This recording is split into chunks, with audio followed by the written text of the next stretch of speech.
biggest lesson learned at Presidio? We're gonna have really different answers. Patience, lots of patience. Things tend to work out with time.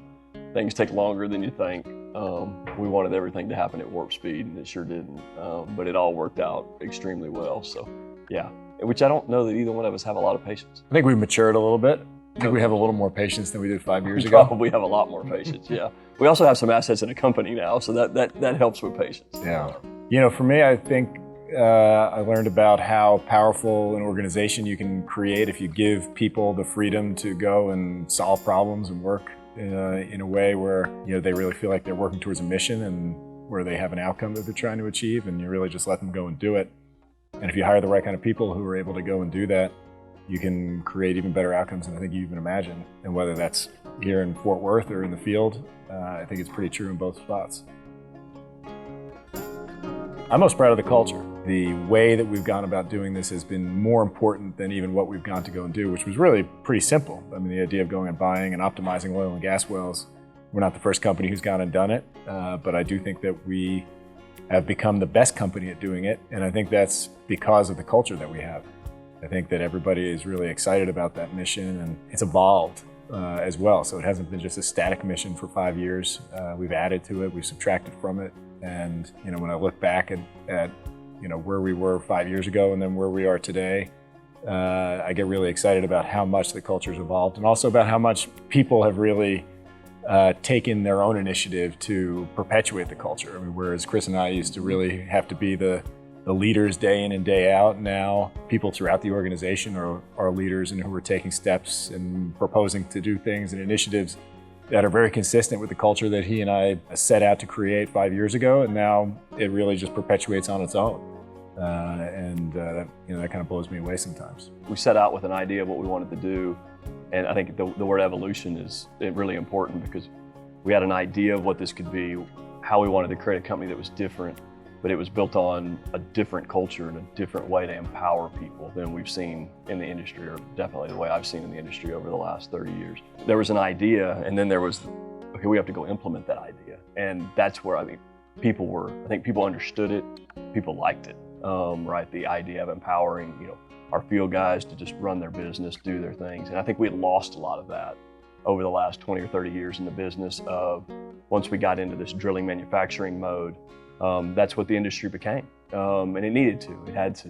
But to get back to, you know, making smart decisions, things to make about money, kind of running a business the way that you want to run a business from a cash flow generation, and to let people do what they need to do to make decisions by having the right people in there. I think we had lost a lot of it over the last 20 or 30 years. I think we had lost that in our field staff. I think we had lost that in our engineering staff. I think we had lost a lot of that because of what the industry's been doing. So to bring that back and to see something that was maybe more prevalent 20, 25 years ago in the business was pretty cool. And I think a lot of people appreciated that. Yeah, I remember when we were meeting with the Apache guys for the first time and explaining to them how we were going to run the business and what we wanted done and how important this was and how we were going to empower them and technology and all these things.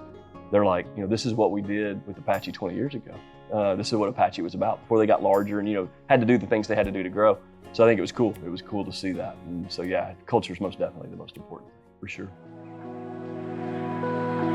I think we've probably missed on some acquisitions that we would have preferred to own. You know, there are a lot of factors that go into actually being able to consummate a deal, and you know, we always say that every deal that you actually do is a miracle, and you know, miracles don't necessarily happen that often. And I think looking back, there are assets that would have fit us perfectly, that would have fit us better than the guys who actually bought them. You know, I think that's a disappointment that we don't have more under management today, but that goes to the earlier question on, you know, our lack of patience and wanting to be more and do more and have more. I think we'll get them eventually, but you know, I think it's just going to take a little bit more time. I think we want to grow. I think we want to continue to do what we're doing. You know, I think we're obviously very proud of what we've been able to create here. We're proud of the people. We're obviously proud of the culture. We're proud of the technology that we've been able to create and the scalability of what we've been able to do here and what we can continue to do here. Because the platform now has been set up and built on technology and techniques and ways of doing things that, you know, again, to go from operating or having interest in, call it 5,000 to 6,000 wells, to having interest in 20 or 30,000 wells, it's really not that hard to see. to get from here to there. Not anymore. Nothing's easy, but it can be done relatively easy now. So now is the time to really scale the business because everything's in place to do that now. So I think growth is what's next. I really do. I think now it's time to take this to the next level, figure out a way to be able to own all those assets, own new assets, new basins where we can apply the technology to basins that work under this premise as well, and really grow the company. I know everybody here is really eager to do that.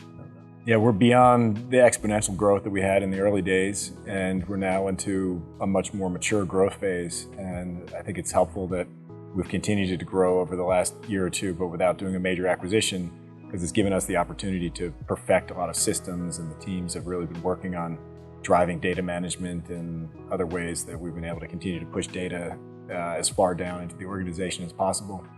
And so I think we're really well armed right now to be able to go and act on the consolidation opportunities that I think are really going to start to show themselves in the market. I wanted to tell the stories of America's oil and gas workers. I mean, I was really proud of what we had done at Presidio, and I was proud of the people who were doing it. They're unsung heroes. It's whether you're an engineer here in Fort Worth or you're a pumper in Perryton, Texas. The latest round of geopolitical disruption has shown people that we are way more dependent on fossil fuels than we thought that we were. And that while it's great to try to develop new cost-efficient technology for generating energy, we actually don't have those yet, and we don't have them at scale. And the people who are working day in and day out to get those barrels to market, to get those MCFs to market, to create power generation and jet fuel and gasoline are really doing incredible work. And they're creative, dynamic people in the heart of the country. And I think that they probably have gotten a bit of a bad rap. I know the industry's certainly gotten a bad rap. In some ways, the industry deservedly so, but I think that that's more executives in Houston than people in the Texas Panhandle and Western Oklahoma. So I was excited to see some of their stories come out. And my favorite episodes have been the ones that have taken place out in the field. It's information. It's it's getting information out that it's coming from the guys that are actually doing the work, where you can see what they're doing, what their job is every day, how much they care about it, versus the misinformation. Because there's just been so much misinformation about the industry, and I agree with you. I think we probably weren't the best stewards in the early days of things, but I think the industry in all facets has come a long, long, long way. Fossil fuels, natural gas is here to stay. It's the bridge, and we can debate it, and I'd love to debate it with anybody that wants to. It's going to get us from where we are today to where we want to be in the future with our renewables and the progression that we make there. But this is the best way to do it now. So I think the idea of getting better information out to try to counteract the misinformation, you can believe the 100 different places where that misinformation might come from and why it might come from those places. But we do a really good job. Can we do better? We can always do better. But I think you've seen through the series that we are doing better. We are pushing to always do better, and I think that's important. And I think the more we can talk about that, and the more we can address some of those issues out there, whether they're real or not, because a lot of them aren't real. They're made up. They're complete fallacies. I think the more we talk about that, and the more people understand what we do, the more we're comfortable with how do we have a real plan to get from point A to point B? Because I really believe everybody wants to get from point A to point B. It's just how do we get there, and how do we do it in the most environmentally responsible manner that works for everybody. So, yeah. I think every step that we've taken it for a reason, we've learned whether we've known it or not. And this definitely feels like something that we've been guided to do. And so when I look back, I sure can think of things mistakes that we've made. Right. But we've learned from those mistakes, as cliche as that is. Yeah. No, it's true. Yeah. And so it's hard to say that you look back and do something differently, because I think we learned a lot of our best lessons from those mistakes. And so I would probably, sometimes I think back to like the early days before we really had any outside financing, before we really had a company, and we just had Chris and I paying out of our pockets. And when we had big setbacks then and mistakes that led to big setbacks then, sometimes I think about going back to those moments because they were just so formative in who we've become. Yeah. And giving us the additional qualities that we needed to take us where we've gotten to today. The one that always, I tell the story a lot, but the one that I always talk about is when it was the first acquisition You know, we were a year in. It was tough. I mean, we got told no a lot. We hadn't been able to raise capital yet. We were looking at acquisitions. We were trying to figure out where we were going to land and how this was going to look. And it got to be a discussion with the mid-states guys of, a little bit of kind of put out or shut up and put out. And so Will and I decided that we were going to try to fund the deposit ourselves. We said, we'll put the money up. We were in the throes of negotiating the deal with Morgan Stanley and getting the deal done, but we didn't have a deal done yet. And so that's where the conviction came is that we knew that this was going to work, that we were willing to probably put up more money than we ever should have been willing to put up. But yeah, and I think to the mid-states wanted $10 million. Yeah, I think we were like, well, we could probably scrap together, I don't know, $600,000-$700,000. Yeah, $500,000 maybe. And so yeah, but I think that was the conviction to them that this deal's going to get done, right? These guys are this scrappy where they're willing to put up their own funds to get this thing done. So I think that was a formidable point we were at an inflection point with the company at that point. And so I think that was where we went. This was all in. We're going to make this work, and we did. Yeah, the inflection points I think are the most fun. The Apache deal, and that took 7 months, day in, day out of work, and at times we literally felt like we were drowning between negotiating for financing, negotiating with Apache, actually doing the work that needs to be done as a small team. We only had 8 employees at the time to do a $400 million transaction and all the work that goes into that. And it was just every day something new was coming up, and every day was a new challenge. A new problem to solve. Every night we were up late, every morning we were up early.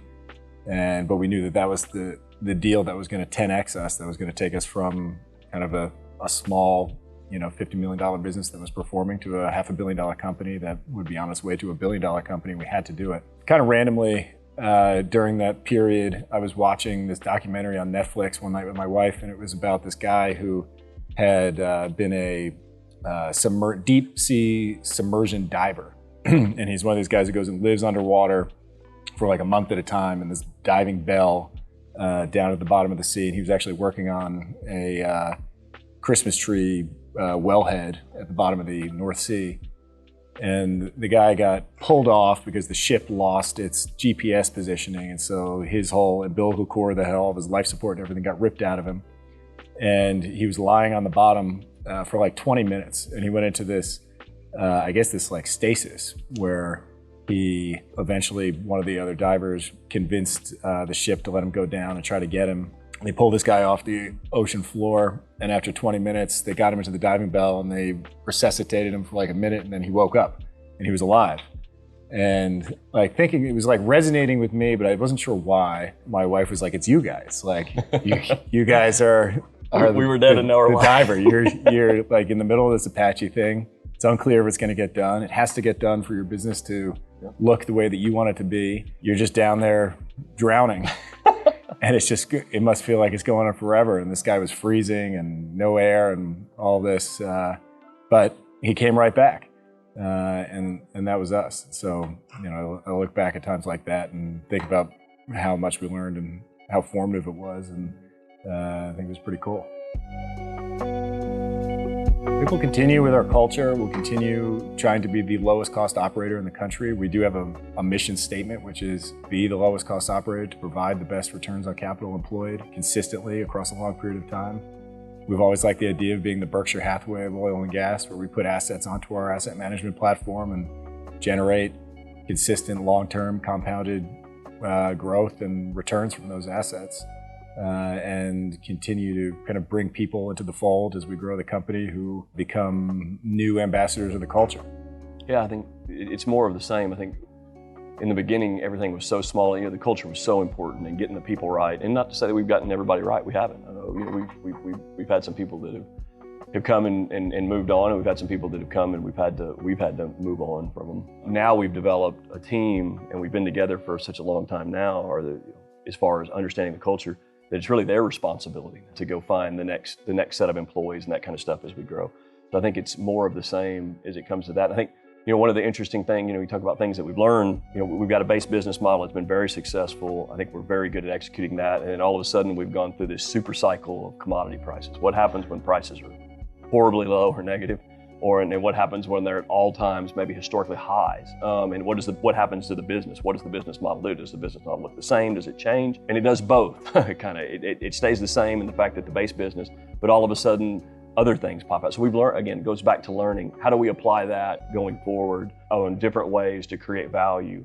If we hadn't lived through this cycle, I don't know that we know, and now we do. So I think that's great. I think that gives us a bigger playbook to go out and do more of what we wanted to do in the acquisition world. We've spoken about drilling now, those type things. I think that's a wider picture than we started off with.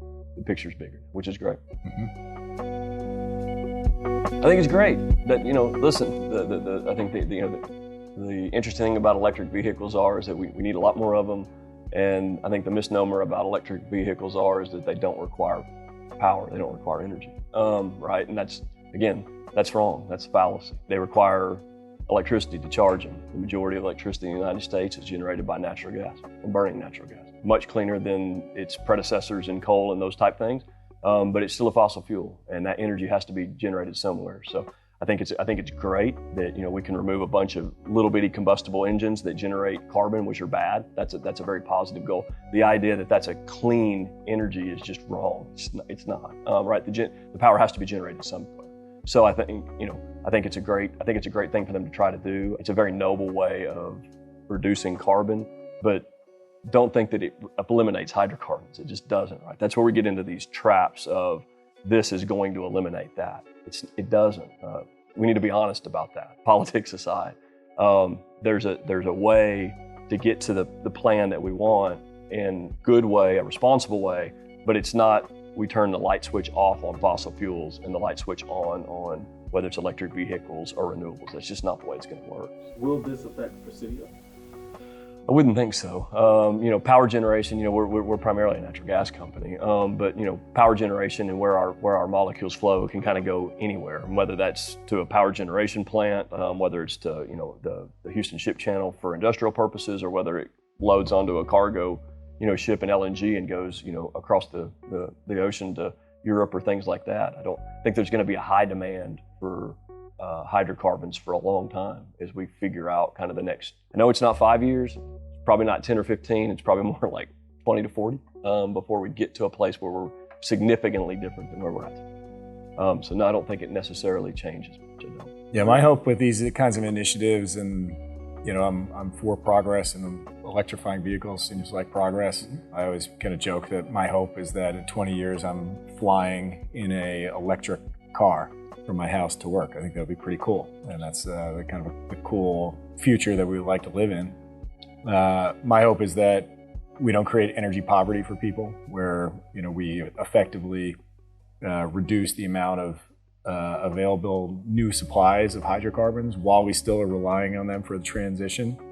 And so we end up with prices that are very high. And you look at what's going on right now in Europe with power prices. Power prices are over $1,000 per megawatt. You're going to lead to massive kind of industrial, nation level issues if we don't properly make the transition, where you can find yourself a country that can't afford to manufacture goods because your cost of your input of your power is too high. And I've already heard of things like laundromats and other incredibly high kind of power consuming type businesses shutting down in Europe because they just can't afford to operate with these types of power prices. And the corollary to that on a smaller scale with individual people is that I don't want this to be an additional tax or burden on people, where they have to go and buy something that they otherwise wouldn't or otherwise be able to afford. The economics have to work, and so hopefully by 2035 the economics work and there's an economic case for it. But if not, then you're going to just end up with an additional tax on people, and certain people and government or industry benefiting while populations suffer, and that's not really a good answer for anybody. I think people should drill more. I think if it doesn't work now, it'll never work. I mean, the prices that the markets are flashing are telling people that they need more supply. And at the same time, the investors in Wall Street don't want companies to grow their production. They want them to hand back cash flow. And I see why they want that, because the industry for the last 10 years has been so bad at generating real returns and actually generating cash to give to investors. So you're always kind of fighting the last war. And so the last war in this case was this incineration of $100 billion of capital that the industry did over the kind of 2010s. And today, the environment we're in, we're returning a lot of cash flow. The numbers I've seen are that we lost the top 28 independent producers burned through about $100 billion of free cash flow from 2012 to 2020, but they've gained back about $100 billion of cash flow since the bottom in second quarter of 2020. So now that we've kind of equilibrated, what's the answer going forward? I think the answer is that companies should come up with what their growth profile should be based on their inventory, based on their access to capital. And they should generate real business plans that are not just plans that return cash to investors, but actually generate investment opportunities at the company level, because that's what we're paying those executive teams as public company shareholders to go and do. If the best thing that they ever figure out is to just hand money back to the investors, then they're probably doing a pretty poor job. And I think the industry is doing what it should. I think there's a lot of press around, that money's being hoarded by certain individuals, or that we're doing this to keep prices high. I mean, rigs are coming back into the business. I think they're doing it in a more efficient way than they've done it before. The whole process of extraction of hydrocarbons through drilling, stimulation, those type things is better than it used to be. It doesn't require as much rigs, horsepower, the things that we used to do. We've had a huge removal of that in the last 5 to 10 years from that business. But the idea that the industry isn't reacting, the industry is responding. It just, what you have to understand, and it should be common sense to anybody, is that, again, back to that analogy, it's not a light switch. I can't go and just turn on more oil, turn on more gas. That's not the way the business works. Wells take time to drill, wells take time to complete, wells take time to get online. So to get the machine going again, to try to increase production domestically at least, to ramp up to the needs that we have to stabilize prices, which is starting to happen. We think we're starting to see. It takes time, and the industry is responding. There's a lot of people that like to say that they're not and make you believe that they're not, but it is. It just takes time to get that to happen. But it is happening. So I think there's the investment side of this, and then there's the, are we doing what we should be doing to help with global energy issues? And I think the answer is yes, we are. It can't happen tomorrow. It takes time. Yes. Yeah, perfect. We'll do both. Yeah, more of both, please. I hope the series, what we've done so far, gives a little glimpse into what we do, what Presidio is. I think there's a lot more to talk about. I think there's a lot more things that people want to hear about. Maybe that some of the episodes spawn questions and those type things. So hopefully we've been able to answer some of those and give a glimpse into what we do every day, what our people do every day, what is in our minds every day as it goes. And there's an ever-evolving landscape of energy that's going to change next month, next year, and in the next 5 years. It won't be static. It never has been. It's the one thing about our business that we know. So hopefully we can continue to do these kind of things and get more information out there. And to be honest, get feedback. We'd love to answer questions. People have questions. I think the more we can talk about it, the more people understand it in a forum that we don't have anything to hide. Let's talk about these things, good and bad. I think that's real positive. I really do. I think we just scratched the surface here. Mm-hmm.